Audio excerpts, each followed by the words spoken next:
متدفي. غندير الثومه. انت شتي شحال الثومه درت، نقدر نكثر حتى اكثر من هادشي، ولكن دابا على حساب الدراري البركه. تقريبا شي راس الثومه هكاك، شويه د الابزار، الزعفران، هذا سبتنا على الشهاده راه كيتنساو لي السميات. فليو نسيت لي سميت فليو مطحون. ندير شويه د فليو مطحون كما قلتلكم. الرمان محمصه دابا في الطنجره، غسلتها لان دابا راه وليتيش كتثيقي فشي حاجه من غير ما تغسليها.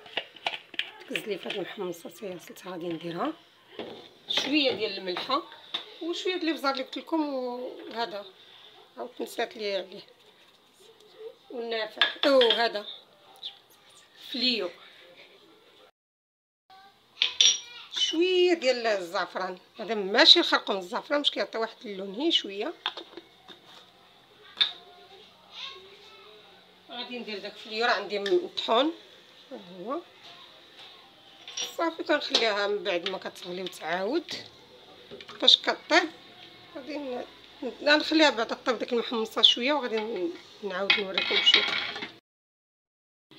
ها هو كما شفتوا درت 2 معالق ديال الفورص، غادي نخلطهم بالماء، غادي نعكرهم واحد شويه بالميه بحال الشكل اللي غادي ندير الحريره. ها هي كنطربهم بالماء، كنزيدهم عليها هما اللي كيعطيو داك، ولكن كتجي واحد المذاق فيها زوين، ماشي زعما بحال دابا البرد داخل بالسلامه والشتا. وهذا حتى الرواح اللي ملي خراطو دايزين الا كلاها راه كتنشفلو المنيخرات، الا كاين الكحه الا كاين. وكما شفتوا بعد ما طربتو بقاو شي كوارث كتصفيهم الصفايه، ماشي مشكل، ماشي ضروري.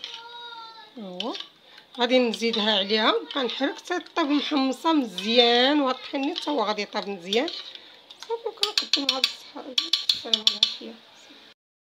ها هو كما شفتوا